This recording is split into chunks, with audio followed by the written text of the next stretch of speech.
From KARK4 and Fox 16, this is a special report. Here's Mitch McCoy.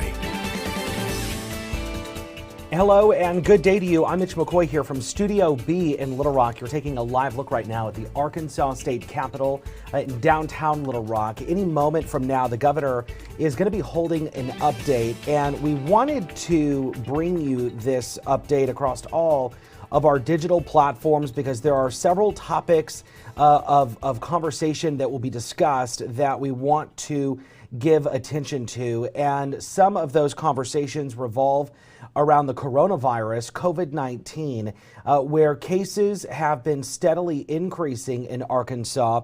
Not only are these cases increasing, but we're starting to see reports from the Department of Health that there are more hospitalizations being reported in this state.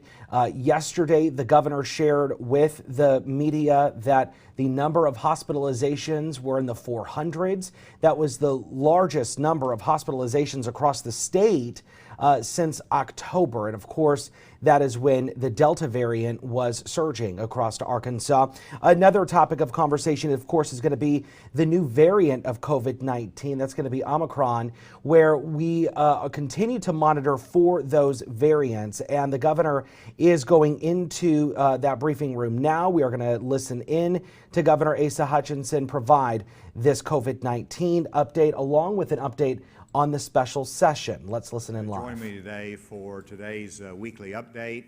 I'm joined today by Secretary Jose Romero of the Department of Health and Secretary Johnny Key of the Department of Education. And before we go into discussing the latest numbers on COVID, I did want to make some comments on the special session that is ongoing. As you know, the focus of this session is passing the largest tax increase in Arkansas history, nearly $500 million of tax relief each year when it is fully implemented. All taxpayers will benefit from this tax reduction plan. Lower income individuals will see a greater percentage reduction in their taxes than any other category group. Over 100,000 low-income Arkansans will have their state income tax liability totally eliminated by this plan. And as you know, it reduces the rate, with the top rate being reduced to 5.5% next year, 5.3% in 2023.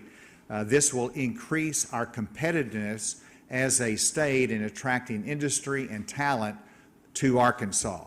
And so all taxpayers benefit from this. Obviously, those taxpayers that pay more taxes will benefit because of the lower rate as well.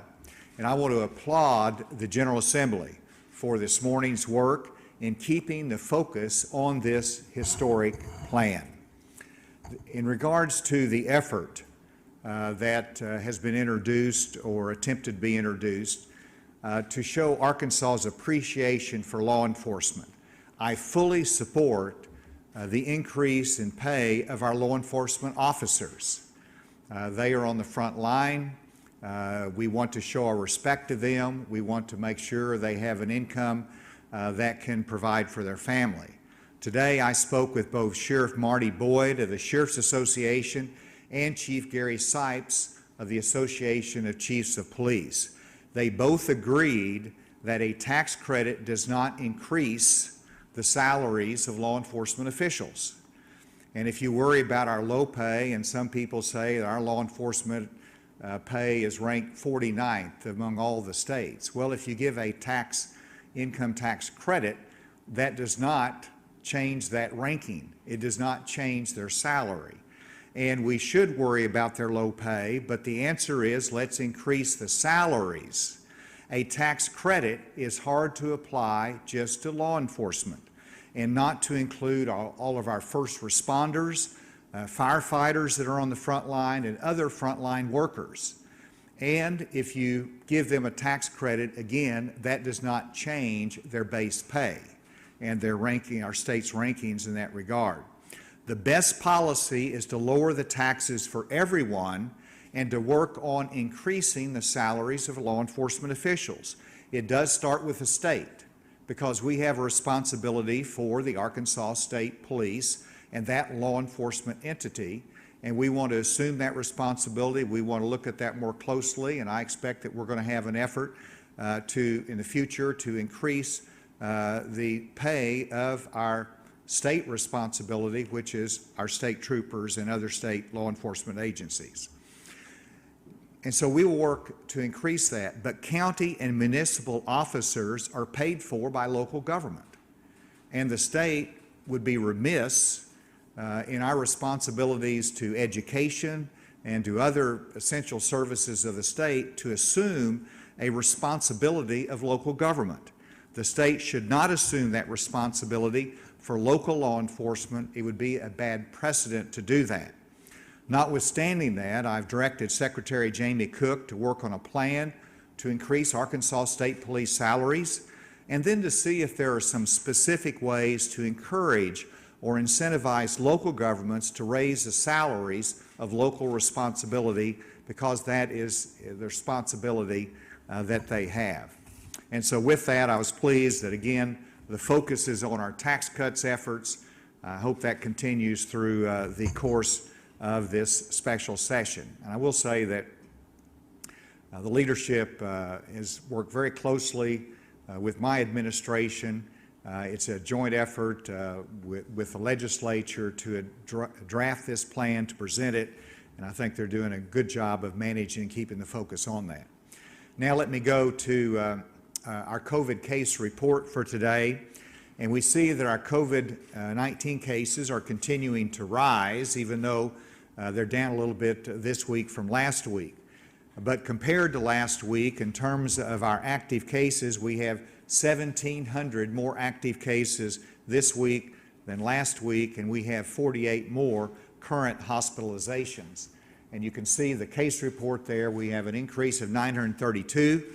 Again, I'm pleased that it's down from a week ago, but our active cases are up. And when you see for an extended period of time our active cases going up, you know that the deaths are a lagging indicator that they will increase over time, and terribly sad that we have 24 Arkansans that have died from this. If you look at our vaccination, which is great news, and that is that we've given out 17,000 doses over the last 24 hours. And so what you can see is that whenever the risk increases, our vaccination increases, which means that Arkansans actually know they need to get the vaccine. They just have a tendency to put it off because they see the risk diminishing. But as the risk increases, they line up to get both their first dose, second dose, and booster doses as well. And that is a point of emphasis that I wanted to make today, and Secretary Romero will make it as well, is that studies suggest that vaccinations become less effective over time, especially in people age 65 and older. And so booster doses are important for increasing immunity. And so as cases continue to increase, we're also seeing more breakthrough cases among vaccinated individuals ages 65 and older who have not received a COVID-19 booster dose. And so that's why we're encouraging this population, particularly 65 and older, to get a booster dose. I know it's a surprise to many people, but I'm actually in that age category. And so please know that I have gotten my booster dose. Now, I did want to show this by a couple of graphs right here. This is the percent of the population that has received booster doses or third doses, and is by age category. Now, on the right, you see 65 and older, that 34% of those 65 and older have received the booster shot. Now, I know that's a taller bar graph than the other bar graphs, but that's still only 34%, which really shows that you have an elderly population that, as time goes on, will be increasingly vulnerable if they do not get that booster shot. If you go to the younger age groups, you can see sequentially how the booster shot rate is not as high. And so all of those categories, we really need to increase their booster shot That's what we're encouraging today, and that's going to keep us much safer, because you've got to realize that over time the effectiveness will reduce, so get your booster shot. And this is illustrated, now this is a little bit busy, but on the Pfizer and Moderna, that the booster shots are available 6 months after you received your primary series. And so right now we're in the month of December, and so if you had your primary series of shots in June or before, it's time for you to get your booster shot. Now in January it'll be those in July, and so pay attention when you should be getting your booster shot. And that obviously, the 65 and plus should all be eligible for it, presuming they got it at the beginning. But look at the time frame, see when you're eligible to get the booster shot, and concentrate on that. On the Johnson & Johnson, it's just 2 months lag time that's needed, and so there's the time frame. So we're in December now, and if October and before you had your primary series, you're eligible for that booster shot. And let's go on to just some more information. Hospital data were increased by 4, ventilators increased by 6. The primary counties, it's not a surprise, Benton, Pulaski, and Craighead. Washington County's not in there. Craighead comes in and out. And then next, this is the 7-day rolling average of confirmed and probable cases, which is our long graph. And it's interesting, sometimes you hear, are we in our 5th wave, 4th wave, 3rd wave? Sometimes you lose track a little bit, and nationally they use different characteristics of our history in the pandemic. But Dr. Romero and I were discussing this, and it started out in March of 2020, and we had a gradual increase where we peaked in the winter months of December and January, and then we dramatically went down, steady through those summer months, and then we see us going back up again for our second peak, which is clear. So the question is whether we're going into a third surge or not. I'm encouraged by the fact that with the vaccination rate, I have some level of confidence we're going to be able to keep the hospitalizations down, and we're going to be much lower in terms of where we are going to be during this winter month. But we will see, and it's based upon everyone's behavior. Again, just a reminder that if you're looking at those that are dying, statistically, 85% of those that are have a COVID death have not been vaccinated. 87% of those in the hospital have not been vaccinated. 87% of those new cases have not been vaccinated. So statistically, logically, scientifically, the vaccination is the best protection. Our 7-day rolling average is at 8.8%. We hope that that can stay down below 10%. I believe that concludes the data that I wanted to present today and the emphasis on boosters, and I know that Secretary Romero is going to make some comments about that booster shot as well, followed by Secretary Key.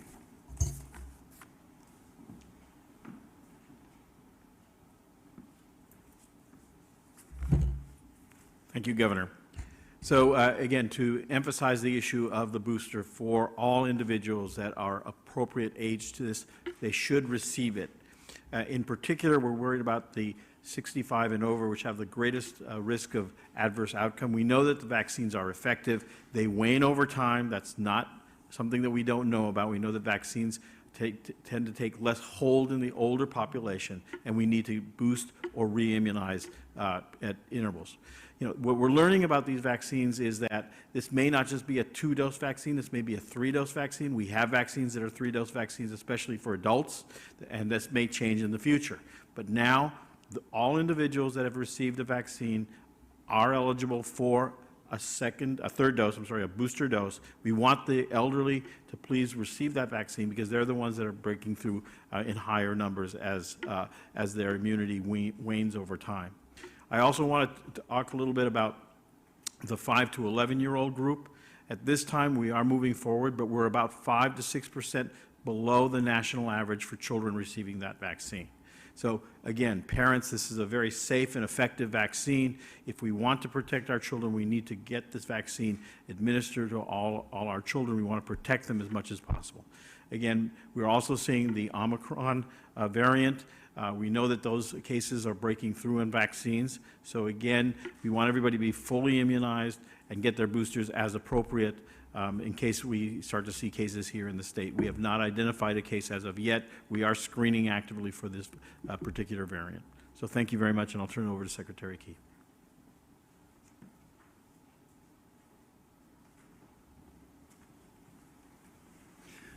I'm going to keep with the theme of vaccinations today. Earlier in the year, we talked about getting an updated version of the kids guide that we distributed last year. Last year, we didn't have the information on the vaccines. This year we do, so we've updated this information to include information about the Operation Warp Speed, how the vaccines were developed, how the vaccines work, and it's designed to be a tool for parents to read with their children and help make an informed decision. Obviously, this isn't the comprehensive information. We still recommend working with and consulting the medical professionals on that, but as Dr. Romero said, this is targeted to that 5 to 11 age group in those grades, and these booklets have been drop shipped to the districts. That began last week. So over the next few weeks, hopefully before the Christmas holiday, these will be distributed throughout the elementary schools in the state. We'll be making them available to the health department and other state agencies that interact with students and families of kids within this age group. We also have obviously an English version and a Spanish version for our Spanish-speaking families out there as well. And as I said, those brochures have been sent directly to the schools. So if you're interested in making sure you get a copy of this, consult and call your child's school and ask them if they haven't distributed it yet to make sure that they are distributing those as soon as possible. And with that, I'll turn it back to the governor.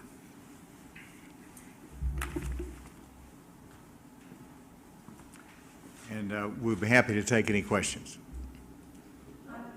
Governor, do you think you'll be successful in keeping this special session focused on tax cuts, or what's the likelihood of it being extended to take up other issues?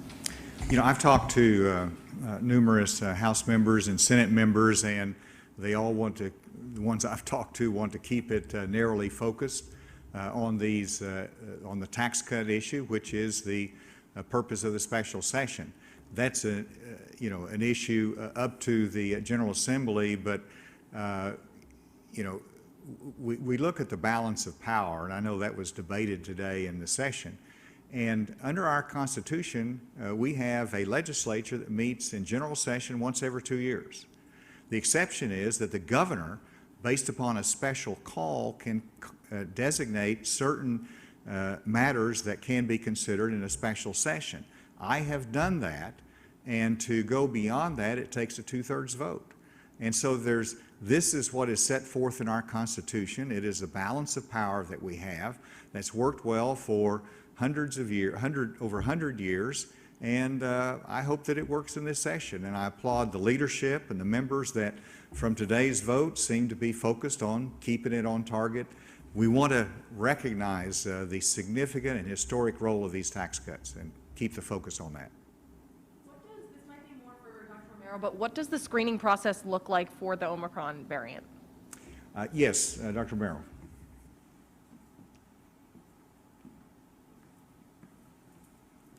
So we currently have two processes for this. One is that we take random samples that are positive and send to the CDC or to a laboratory that's partnered with us to sequence them. The other is that we take our positive samples, and because we know that a certain type of test will be missing a band for that particular, or one of the markers for it, we can use those positives, we can use that test to screen the positives, and then focus on those positives as particularly important to be sequenced. So we have two methods to do this at this time, and we're actively screening at this point. And this point, we have not identified the Omicron variant here in Arkansas, even though it's in a couple surrounding states. The issue with boosters and the 65 and older population, how big an issue are the breakthrough cases in terms of cases and hospitalizations compared to people who are not vaccinated at all? I would have to look at the data. Do you want to address that? Because I think that's a specific data question.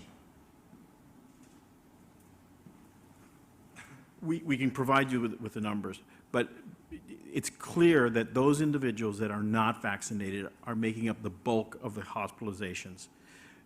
There are individuals that are getting older, that have their immunity is waning, and they're contributing to those hospitalizations, but they are far less than those that have not been vaccinated. We know that that group that have been vaccinated and are older, and they're getting further and further out from their vaccine initial series completion, are becoming more at risk. That is why we want everyone, and in particular the older group, those individuals that are in long-term care facilities who are being cared for, have the legal authority to authorize those vaccines with other persons, to understand that it's important to get that vaccine. But they are not the major group going into the hospital now. It is the non-vaccinated individual. Is there anything being done or any extra precautions for places like nursing homes going into this year? And the answer is yes. The Nursing Home Association, the Healthcare Association, as well as the industry understands what's at stake. We have made sure that if they request an extra clinic or extra doses, that's available to them. We've encouraged the clinics to be held and make sure that they can focus on the booster shots and that availability. So there is an emphasis there, and that will continue. Is there? Can you tell us any more about the plan to increase law enforcement salaries? And does this go against what was recommended by the Law Enforcement Task Force? Did they recommend a tax credit? The Law Enforcement Task Force did have a recommendation. They had a number of recommendations. One, you need to increase salaries. And this was also recommended in terms of the tax credit. Now, probably, there's been probably over 6 or 7 of the recommendations that have already been adopted. That recommendation, I understand where it's coming from, but as I look at it, I believe the best policy is raising the salaries versus that tax credit. And I think there's many. In fact, that bill was offered in the last general session and was not adopted. And so I think the better policy is raising salaries. We did take some steps, both internally, but also by lowering the retirement age for the state police. So that's part of the recommendations coming out of the task force that we've adopted. But it's an ongoing effort there. I mean, it's when you're talking about significantly raising law enforcement salaries, that is not something that's done overnight, and that's something that also takes the efforts of our local governments. And so it was a finding, it was a recommendation that hopefully will be persuasive to them. You ask about, our specific plans. Our responsibility is the state law enforcement community.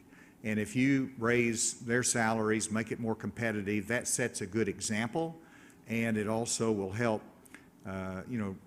encourage local municipalities to do the same. That's their responsibility, and there might be some other ways that Secretary Cook will look at, learning from other states, that can be useful for the states to incentivize, but that's going to take a little bit longer time to study that.